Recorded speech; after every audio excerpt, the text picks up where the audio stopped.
America does have a problem. It's the reason I moved out of America. I don't recommend America on anybody. It's the mentality that I don't care if I live or die. That's how a lot of guys feel in America. Okay. I don't expect to see 30. Life is precious, and the fact that Americans don't treat life as precious is just scary.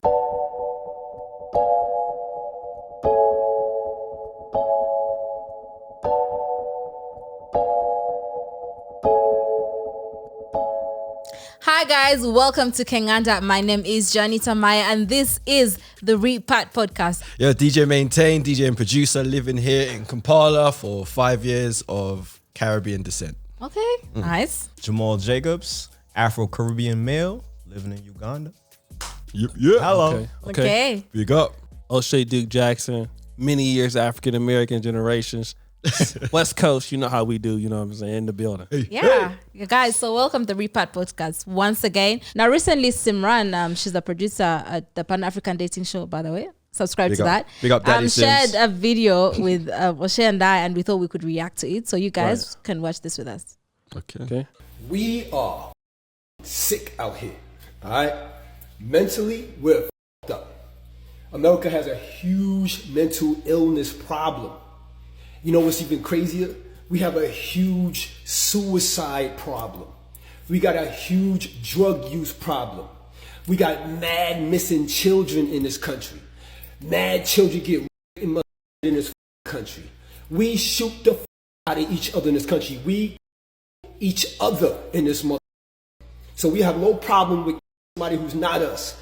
That's the American way. We steal, we scam, we lie, we cheat, we do all the shit you think you're getting away from.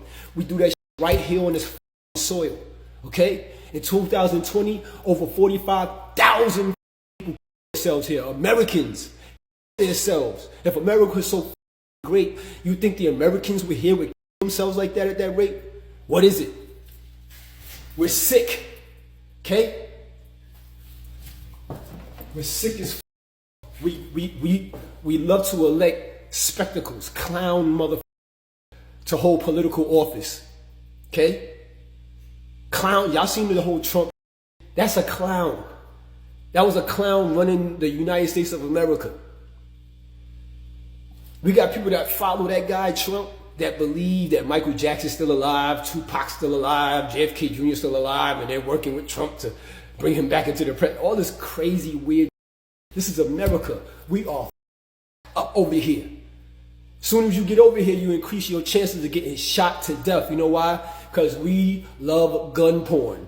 You understand? There are guns, 300 million guns in this country. And it keeps coming. We the out of each other here. And if you come here, you could get shot too.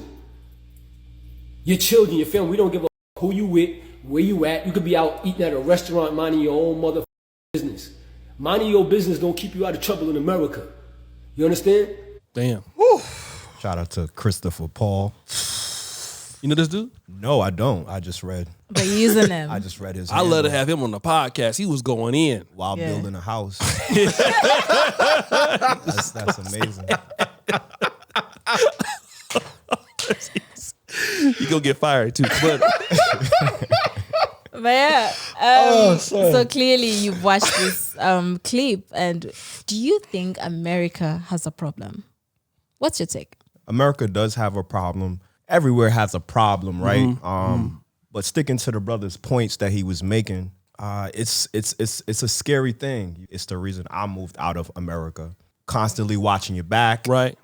You know, just living in constant fear, Right.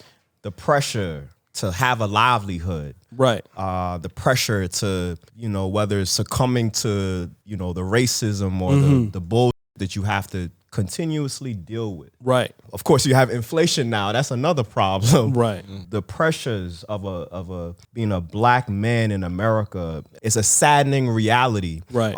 Being a second generation Guyanese American. Right. Oftentimes, you have family back home who is yearning for the opportunity. Right. Speak on that. They want you to hook them up with a woman. Right.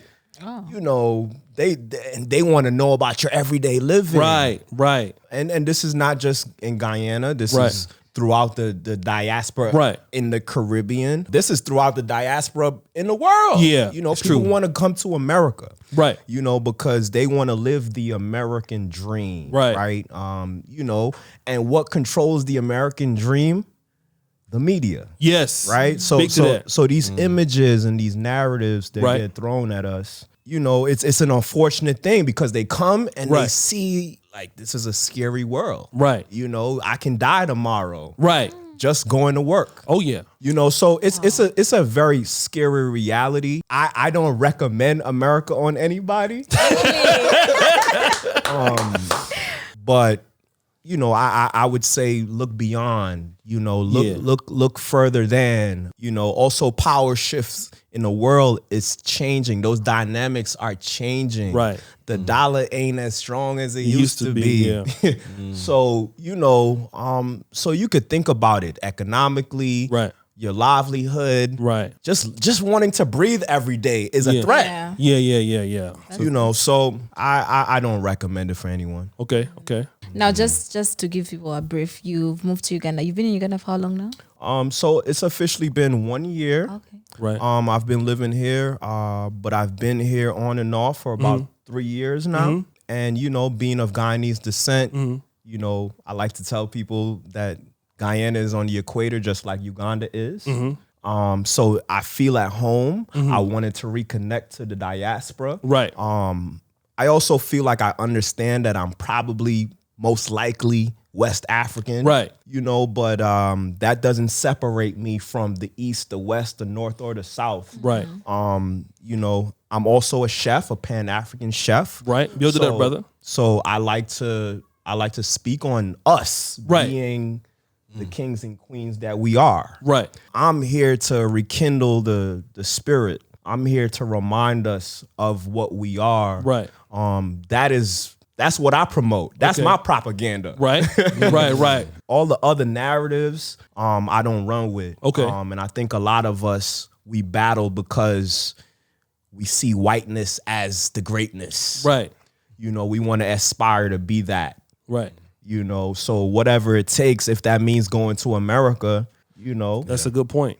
going to the UK, Yeah. you know, being of Caribbean descent, many of us are in the UK. And this is So many. and this doesn't have to do with just the Caribbean, but also the diaspora in general. We don't want to look for the solutions Okay.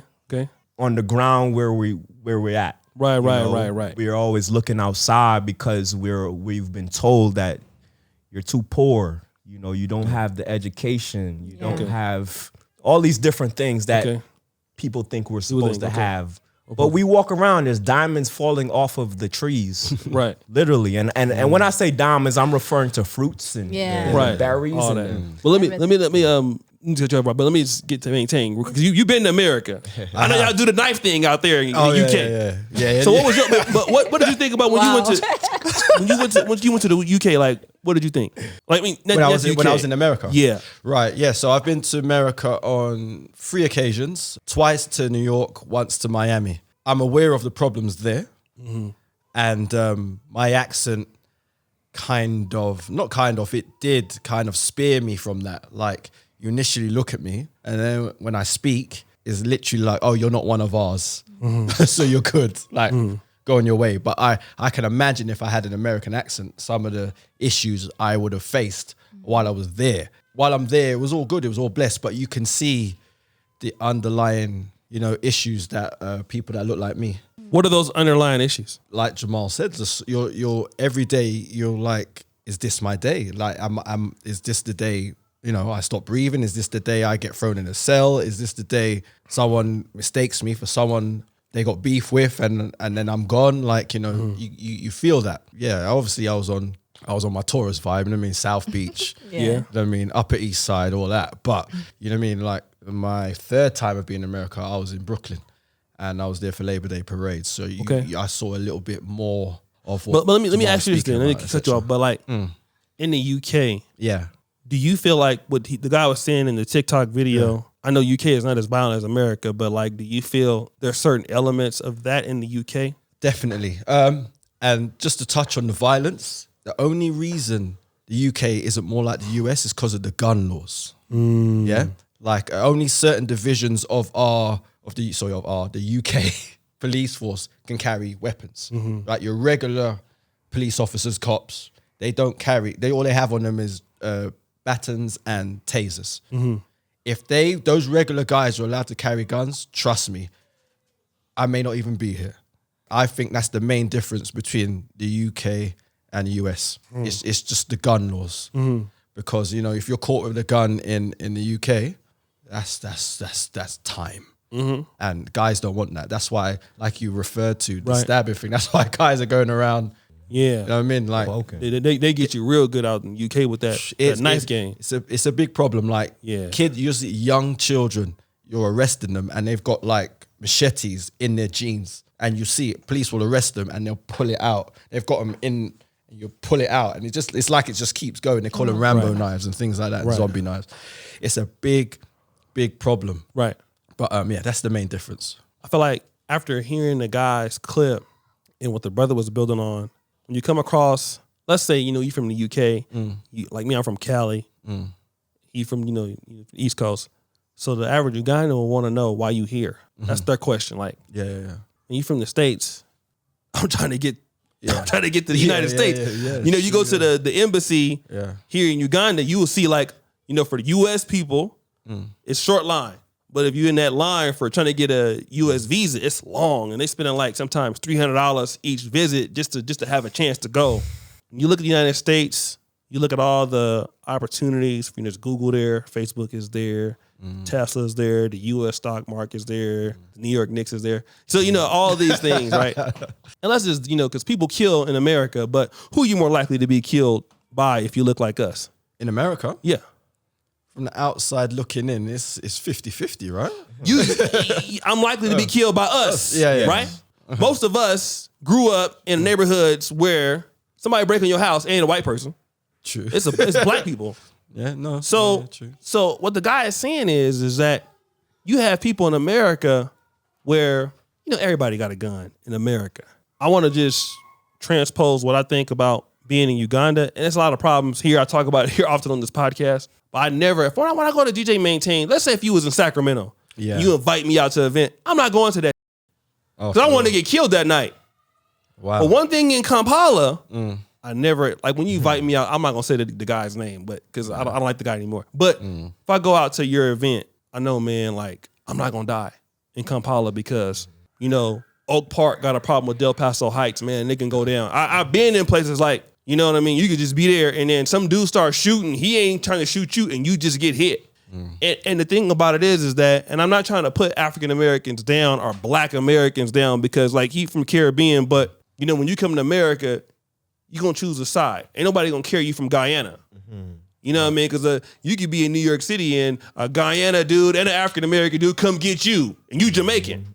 Are you in Philly, a Liberian dude and an African American dude going to do a drive-by on two Ghanaians? That's how it work. I don't care nothing about you being Nigerian. If you from Rolling 60s Crips, I just care that I don't care where you come from. It don't matter. You the enemy. You could be Ethiopian dude from Oak Park. I don't care that you Ethiopian. You from Oak Park. So I'm from Del Paso Heights. So you got to get it. It don't matter that you're Eritrean. I'm not dealing with nothing. The little Eritrean boy, we got to go get him tonight. And it could be me and the Ethiopian dude coming to get you. Right? Right. But here in Africa, people speak to you, man, like black men in America, bro. It's like when I'm here, I see my brother when I first meet. Oh, what's going on? You from Brooklyn? Well, man, I might not have that same experience, man. If I'm in the States, I'm like, man, what the f you looking at? You know what I mean? Like when people stare at you here, like, okay, what's this guy staring at? But if I'm in the States, like, you got a problem or something? Like, man, maybe I need to. Black men be so uptight. You know what I'm saying? And here you don't feel that somebody hates you because in America, black men hate each other because they black. Or, you know, we got that thing. Here, Africans ain't like that. And that's the difference why a lot of people is wanting to come because you want to get away from all that toxicity. You know what I'm saying? Yeah. And that's what you got. A lot of us as black people, because he's talking about America in general, but ain't no white person trying to shoot me. I've been shot at before. And it wasn't ever no white people. These people look like us. So, man, we have a lot of toxicity, man. Even the women relationship issues is bad. When you come here, you don't feel that, even though it's problems here. Yeah. I might get, I see it go on the side of the street or something like that, but I don't never feel like if I go to this party tonight, I'm gonna die. I never felt like that. That's a good point. It's the same with the police here, right? Like when I'm stopped by the police here, I feel like, I want to get home tonight. Right. You know? Exactly. Good point. Like in London, when I was a kid, I was stopped all the time. And I thought, okay, this is it now. This is the time I don't make it home. But here, I don't, and you can't put a price on that. Right. That feeling here as a black man. Yes. Growing up in London. Yes. Cannot put a price on that. Yes. They just stop you, have a little chat. They hear my accent. Yes. Oh, where you from? You like it here? Really? Yes. Give them a little drink, as they call it, and I'm on my way. Right. And I can't put a price on that. And I don't think I'll ever go back to London and subject myself to that stress. Right. Again, if I go back, it's 3 months tops, do some work, get the bag, come back here, put my feet up. But I think that's where my head is at right now. Well, let me ask you, so John, like, I know you've never been to America, but I will be soon. You going? No, I'm just putting it out there. But then you put it out there, manifest it. Yeah. Hopefully you don't tell somebody no, they shoot you. Like you get your number. You want to give me your number? Yes, I do. Daddy, I do. But like, what do Africans? Because he made a good point. Like people from the diaspora, when you're in the States, what did you think of when you hear about Ugandans in America? Yeah. What do you think about them when you're there, or what did you think before? I think now with social media and everything, but now we're able to see what America is for what it is. You see, before we had TV and they were selling us the dream and the nice things, but now everyone has turned into a journalist on TikTok. They are showing you the real deal. If you want to see like anything that's happening in America, the shootings, recently there was a shooting at that university, the Michigan State. Yeah, I wouldn't find it anywhere. I don't think the news was going to report that or anything like that. But on TikTok, so many students were stuck and they were like videoing, like they were recording everything and showing people what was happening and whatnot. So I think now with the new media that's now happening and whatnot, I feel like now we're able to see. I feel like we're able to see America for what it is. It's like we're able to see the shootings, we're able to see the police, doing what they do. And then recently the 5 black guys were beating on a black guy, and I'm like, Tyree Nichols. You're the same color. Like, what's the point? Why would you end up? Why would you do something like that? I think now, for me personally as a Ugandan, I feel like I do have I do have, a small percentage of fear towards America. No offense. Maybe I'm just speaking from a bad place or a biased place, but from everything that I see, I don't want to go in a country and then like you could just gun me down for something. One thing I like about Uganda, I tell people, if you come for me, I know where to find you and I have connections and they'll get to you. And they'll get to you. Wow. There's a thing we have in the Western Uganda, it's called Gambano. It's basically like, someone in the military or someone higher. Oh, right. So, if you come for me, they'll get you back. But in America, it's more like, there's just people trying to bring you down, and life is precious. And the fact that Americans don't treat life as precious is just scary. Personally. What do you think about that, brother? Yeah. Personally, this whole conversation just gives me a lot of anxiety. Okay. I get stressed by this type of like, cause in somewhere in my fantasy land head, right, as a youngster, I thought, this is gonna be equal playing field. I'm gonna be able to get all the jobs that the whites can get. Right. I'm gonna be able to, move around and be nurtured and growing as a normal human being. Right. That was naive 18-year-old Jamal. Right. And fast forward into, in my 20s, it's like you really get smacked in the face. Yeah. Because I came up on learning about the Panthers and Malcolm X. Right. And, just all our leaders.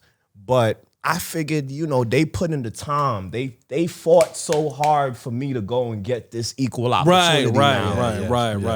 That I should be able to go and get that job just like he got that job. Right. But that is not reality. Right. You can go to school, you can go to you can do it all. You can become the richest black man in America. Yeah. you still have to deal with the nonsense. Right. Don't speak on the police. I mean, protect and serve. I mean, what a joke, you know? Right. It's the reason why we arm ourselves. Right. You know, the whole crabs in a barrel mentality. Oh man, that's a whole podcast right there. We need to do that one. You know, crabs don't belong in a barrel. You know, so we end up stuck in these communities fighting for just fighting for whatever little we can. Mm-hmm. And that turns into violence and me hating you. And right. It's a never ending story. Right. And I almost feel like the black story in America, it can't thrive without us looking at us. Mm-hmm. Frankly speaking, a lot of shit burning down. Right. I know that sounds crazy and scary, but right. You know, we march and we fight and absolutely nothing changes. Yeah. You know, in America, you know, you can go and shoot up a school. Get taken to Burger King the next day, everybody is complaining about guns. They'll complain maybe for about a month or two, and then everything just goes right back to normal. Yeah. You know, so what is changing? What has changed? Right. You know, we talk about the politics and, you know, it's a never ending story of capitalism. Right. That's all it is. It's who can get what dollar, you know, it's not really, there's no real fix. We want to keep this going because we are filling our pockets. This is the media and everybody's a part of it. You know, there's no one to single out. Okay. You know, let me also just kind of put out this, like, America has always been violent, just in general. But, you know, also we got a lot of mentally ill people in the United States. You know, a lot of medications. What I noticed in Africa, like, there people have psychological disorders any part of the world. Yes. But America, it's a lot of pill pushing. And so the pharmaceutical industry in the West, that powers that be, they need to make money. So I think you have a lot of people suffering from side effects of these medications, which is increasing. You know, you have people doing a lot of crazy stuff in them every day.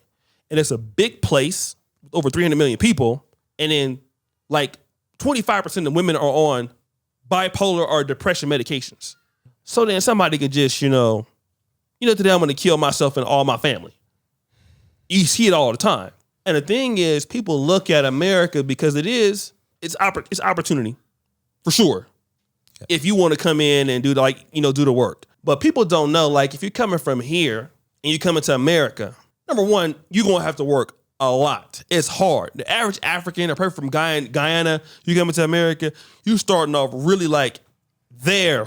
You know what I mean? And you're dealing in a low job. You know what I mean? It's just like going from here to Dubai. Not as bad. Yeah. But it's tough work. Anything can happen. Like in Uganda, somebody can maybe shoot you, but very rare. Yeah. In America, you could be in traffic, and that's where it go down at. You know what I mean? Road rage. You know, hey man, somebody can come out your car. America's about respect also. Here, and I'm not trying to be mean, but Africans, what they do here in Uganda, like if you cut like in MTMO money booth, somebody can just come and cut you. Yeah. You're not gonna do that. You're not gonna do that in Cali. Somebody will shoot you right there. Like, even though that sounds stupid here, you cut somebody in Sacramento and Del Paso at the grocery store, you're a dead person. You can't be like that. A guy can leave your brains on the street for like stepping on the shoe. And I'm gonna say this also. We have, and I'm trying to blame black women in the black community. We got a lot of boys growing up with single parents, so they don't have a whole lot of composure, a lot of emotional control. And so with this, also the music also in America is toxic. Like, listen to Afro beats. You don't hear toxicity in Afro beats like you do in drill.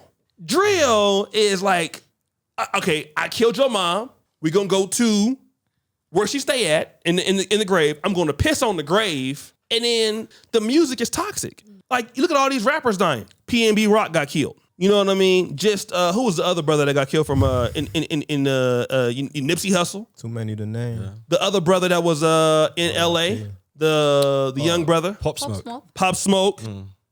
So you have these young men who they're not that intelligent, so they're not thinking like, okay, well, we got something to live for. The way we think as normal folks, obviously we have something to lose. Obviously nobody will come and shoot me today because they're going to jail. It's cameras everywhere. don't care. I'm just gonna be real. I hate to say that on this channel. They don't care. You would think that just because you have cameras and stuff, they ain't gonna shoot nobody. Yeah, shoot you right there. They don't care. Because we have a lot of young men that don't have no knowledge of self. We have a lot of young men without fathers. And as much as you love them, you can't have your daughter over around there in these neighborhoods. You just can't, because you don't have men to help these young men. These guys are crazy. There's less families in America than before. There's no structure. So you really just have people just running wild doing whatever, and they don't care about the consequences until after. That's the problem. Do you think the gun laws would help? No. Like people lobbying the NRA, If things they like remove that. all guns from everyone, I No. think that would Like help. make guns illegal, and if you need a gun, you have to show proof. You go hunting or things like that. Would you think that would change anything in America, Because gun wise? I don't think so, because it's the mentality that I have the primal urge to. Number one, I don't care if I live or die. That's how a lot of guys feel in America. Okay. I don't expect to see 30. I damn sure don't expect him. Like, you have people that they like a lot of these guys in gangs. They know all their friends got killed. They know their daddy got killed. They know that. They still pushing. It's not. It's a. I want to die a hood legend. That's the mentality. I want to die like my dad died or my big homie died. Some people like, let's say for example, like Tookie Williams. Yeah. Most people, you have like gang names like P-Loke or C-Loke or Lil Tookie, Lil Mill. Like these people already died. So you take their name because they died. Yeah. So my whole goal is I don't care about going to college or school. I want to be a G from, Santana Block Compton Crip or Atlantic Drive Compton Crip. And if it goes down, it go down. I want to die a legend. So when you're dealing with somebody like that, how you gonna live there? Yeah, I definitely think it's a mental thing. Yeah, you could strip away the guns, but you'd have to do a lot of mental work. Right. It can't just be taking away guns, because there's other weapons, of course. Yeah. Obviously, the guns is a huge part of it. Yeah. But these guys are seeking opportunity. These guys are seeking family. These guys are seeking love. Right. That's what they're crying out for. Yeah. That's why you join a gang. Right. True. You want to feel some sort of family unit. You don't have that. Mom's is working 3 jobs. 3 jobs, yeah. Pops is in jail. You don't got no uncles. Right. I mean, you literally out there looking at the dude. Oh, he got the fly whip, right? And the girls and the this, that. Yeah. So that's what you're attracted to. And also you're fighting white America, right, who is gonna continue keeping you in this box. Right. Because they know that keeping you here is actually profitable to them. Because they the ones renting you the space, right? Yeah, true. So I think it's a never ending. I mean, I do have hope, man. I had, Obama. That I just remember, just being. You voted for him? How old was you when Obama came into presidency? I was like, I think I was 21. What? 2008. Yeah. Okay. Yep.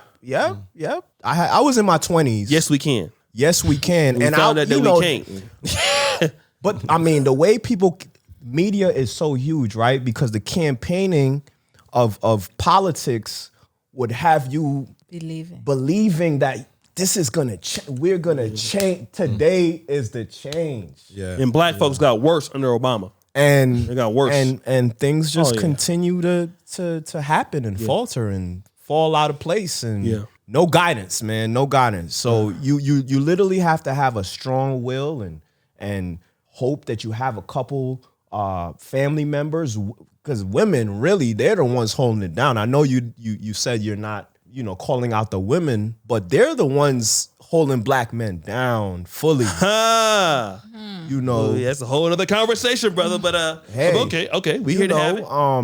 They're the most of us can't cook for ourselves. I mean, just basic nurturing. We the emotional intelligence. I mean, and that's probably the hugest part, right? Mm-hmm. That's the reason why dudes is getting into fights every day and shooting out with each other every day, right? The emotional intelligence is not there. Well, let me just push back on that a little bit. Like, my mom and dad divorced in 94, and a lot of stuff. And I don't mean to be like anti-black woman or anti-woman or anything like that, but you have noticed that the rise of feminism and the rise of toxic masculinity has increased crime. I'm just going to ask anybody in any neighborhood in the world. You lived in London, you lived in New York City. What are the highest neighborhoods, the most affluent neighborhoods? Do they have single mothers running them? The most affluent neighborhoods. Rich ones, money, resources. Oh, I mean, those are two-parent households. Two-parent households. What about London? Yeah, same. What about Uganda? Same. How many single mother-led homes in Kampala what are the affluent neighborhoods in we know Lubo, that's for the real rich, right? Definitely. But that's in Wakiso district. Yeah. Let's just look at here in Kampala city. What are the ones that are nice? Kololo, Bukoto, Nakasero, Mwenga. Bugalobi. How many single parent homes are there? Less than 5%? Mm-hmm. Yes. But we like to say women holding down. Okay, so they may be, but their kids is fucked up. Nobody wants to live where single moms or single parents and their kids live.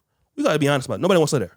Who wants to live there? So you made that contrast, right? Mm-hmm. And I'm just trying to understand it because we're talking specifically about America and the problems that they have to create a single parent household, right? Versus here in Uganda or affluent neighborhoods, because we know education is a key to a lot of this, right? You know, if these boys was educated and that alone would propel you to another level, right? But in America, I mean, we're discussing just the factors of life there. Like your father probably didn't have to go to jail, right? He probably in there mistakenly, right? Like these are issues I'm saying that arise, and women who birth us, you know, they deserve credit. They deserve a lot of credit. You know, they can't do everything. They can't do everything. You know? But my father also had a choice. And that's another thing, too. In Black America, one of the reasons why it's so dangerous,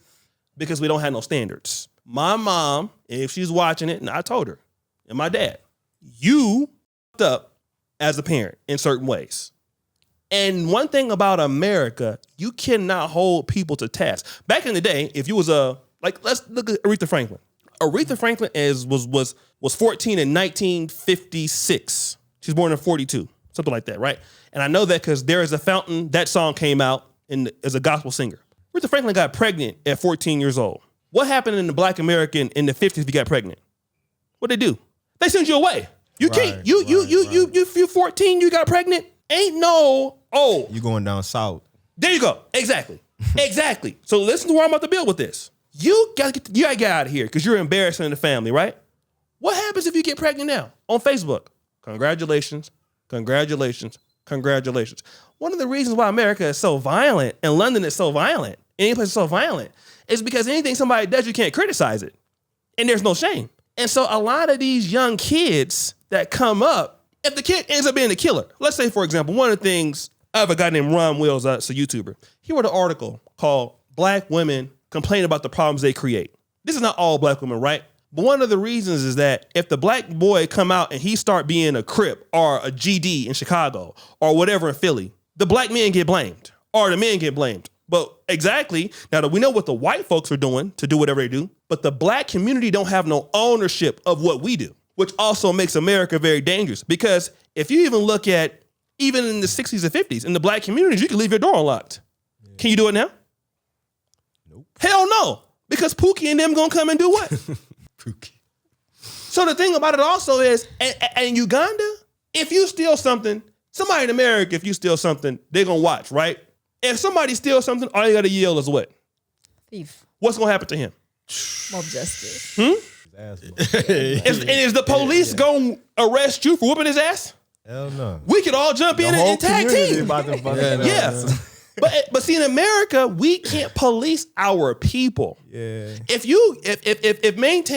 I have a son and my son get Maintain daughter pregnant, hey, Maintain can come and say, hey man, your daughter you got to pay me damages. Your son got to marry my daughter. That's how it used to be. In America, I say, man, you. And how you gonna raise a community like that? You can't. Black people cannot police their own people. We ain't got no standards in America. Yeah. It's the truth. That's why you here with me, right? Because we know that. We know that if somebody do something, we got some, even if we can't vote here, we know that. Americans know they can be f***ed up. This is men and women. I'm not just blaming everybody. But, the powers that be, you gonna go to jail for trying to, let's say somebody try to do something to your daughter or something like that. Yeah, you know, if you got a 16-year-old daughter, somebody try to talk to him. Uganda, you can go and slap the guy up.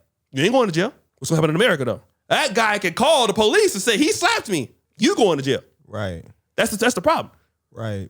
And I think what you're speaking to is more of a it's such a deep issue, bro. Like, it's not just a surface issue with black people. It's like a whole system that run, you know what I mean? Because you can go to jail for not committing a crime.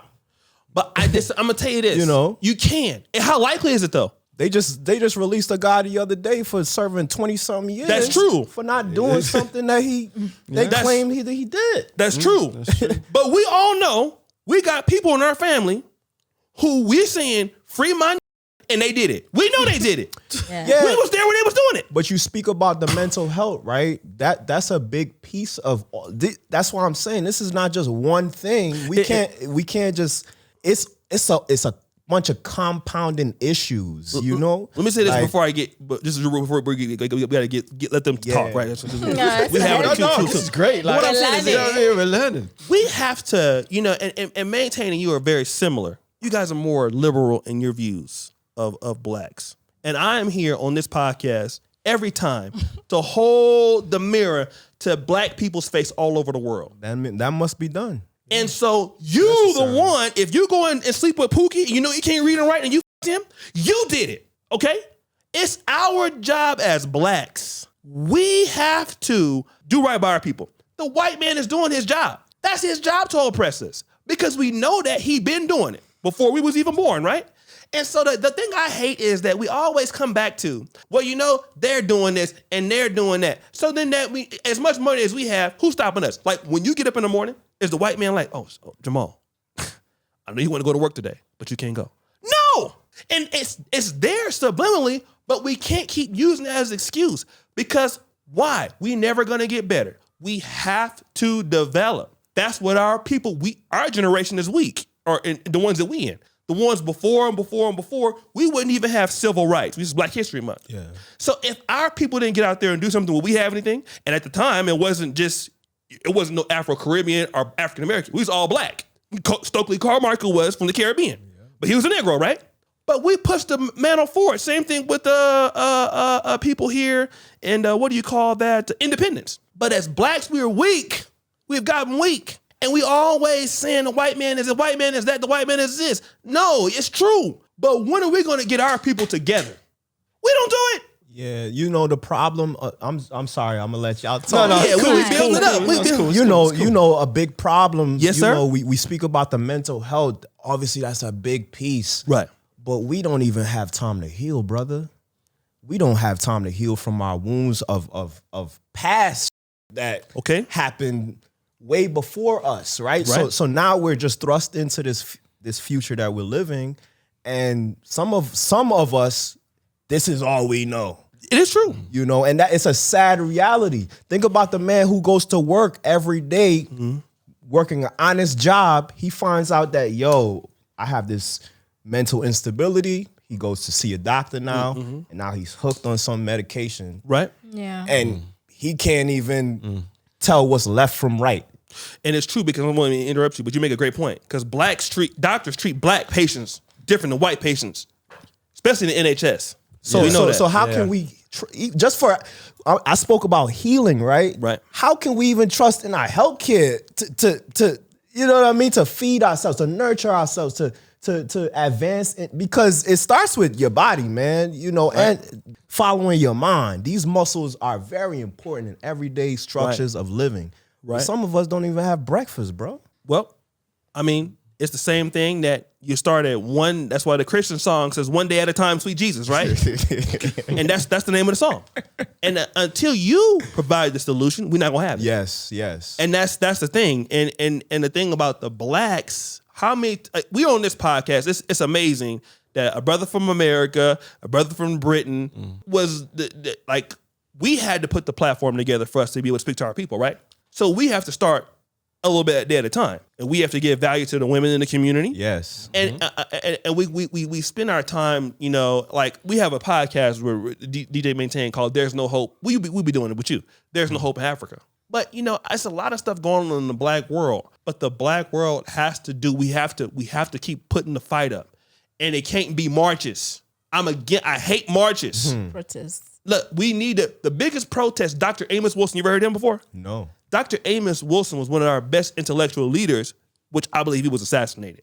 He went to Morehouse and taught right there in New York City. PhD. The biggest protest has been against who? Blacks protesting each other. That's the biggest protest we got. It's us. We'll get up there all day, Black Lives Matter, and then be sitting up there going to the white man, won't help the black man out, and won't provide value for each other. So it starts there. Once we start to do that and say, hey, what's the reason why I should work with the brother? Not because he's black, because he's a brother and he give me value. Then we can start to solve the problems, because all the problems in the black world, we have the brilliance because we ruled the world at one time. What's stopping us from doing it again? Yes. We didn't have no excuses when Mansa Musa, because we love to talk about our accomplishments. Oh, Mansa Musa went there with all the gold. Well, how was he doing it then and we ain't doing it now? We talk about Timbuktu. We talk about all the great stuff. We living in the past. Well, why are we so great in the past? Because we didn't have no excuses. The excuse is going to be there. But if you don't do it, it's not going to be there. So the mentality is, we're going to do it. Yes, we got problems, but we're going to push it. Push it. I don't have all the answers, but it starts with us. Somebody got them in our community.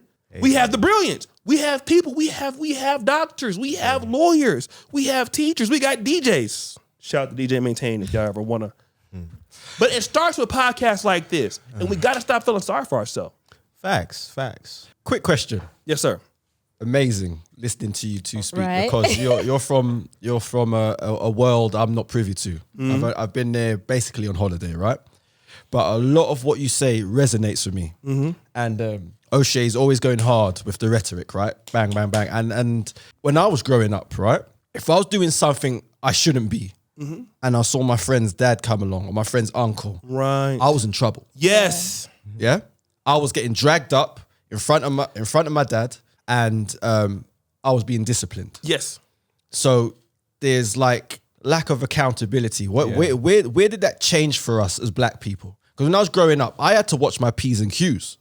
I couldn't be running around the streets like some crazy wild kid, because like my dad's friend might see me, my mum's friend might see me, my auntie lived close. She may come around the corner and see me up to mischief. And I knew it takes a community to raise. Yes. It's true. Raise a son, a daughter, man, woman, etc. So why have we as a people fallen away from that? Because the reason we policed ourselves was because we couldn't trust the police force. Such a good point. Right?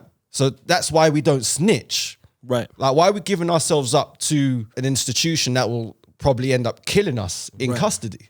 So like, we've kind of fallen away from like holding ourselves to a higher standard. Like, and I'm at pains to see why that is. What do you think, Brother we've Jamal? become more and more westernized as time has gone on, and we feel like we're on a level playing field now. We don't have to do that as much.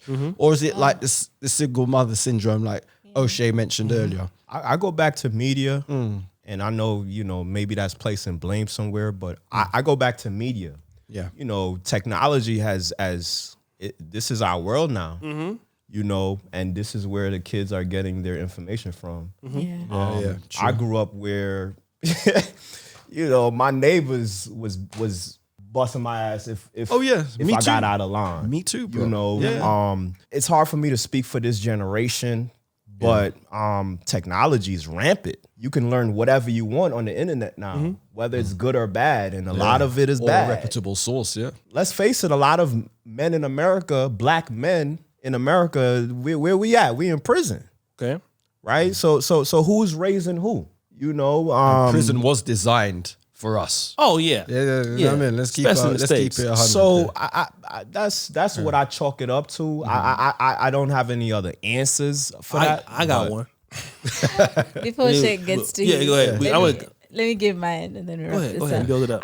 I think it's the fact that people are now westernized. Yeah. On top of what he's saying about technology, I feel like it's westernized. Nowadays, parents are too soft on kids. They're too soft. It's like gentle parenting. Oh no, you can't raise your voice at my child. You can't do this to my child. We can't do this. We can't do that. Same thing with us also growing up. Like, it takes a village to raise a child. If you keep putting these limitations, which sometimes can protect the kids, but sometimes can spoil them. Because I recently saw a video and this young lady, a high school student, was shouting at like an older auntie. Because nowadays African aunties have gotten a bad rep because they're seen as the enemy. Yeah, you understand. But I feel like it's that westernized. It's like nowadays a child can speak up and shout at the parent.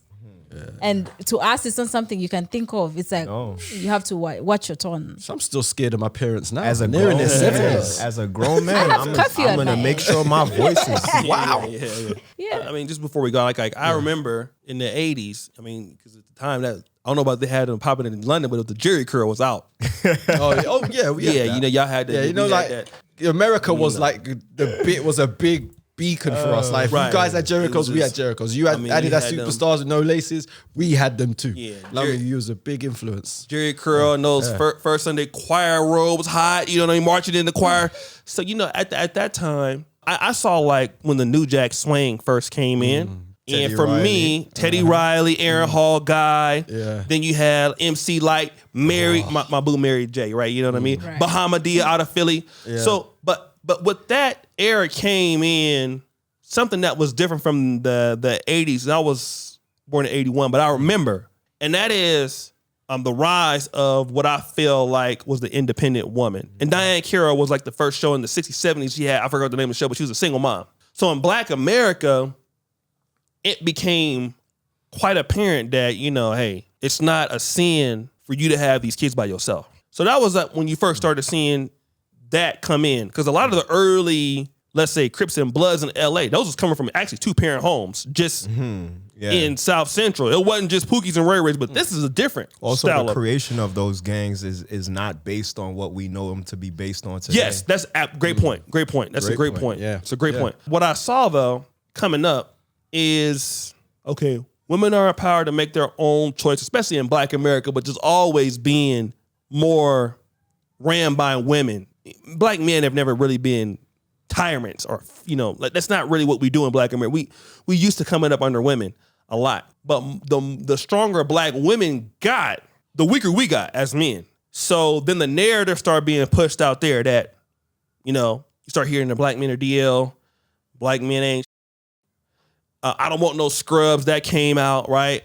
So then you started to see a lot of women just in what you saw on the media in Black America, like the Cosby Show. That was something that was really nice, you know, affluent Black families. And then now the only family was the mom and the daughter, the son. So I got to see when that first came, but I also see what happened 20 years after that, and it wasn't nice when your son couldn't read or write, and then you start hearing the women say this. We don't want no guys going 50-50, right? And you started to see the males were a little different than even some guys in my generation.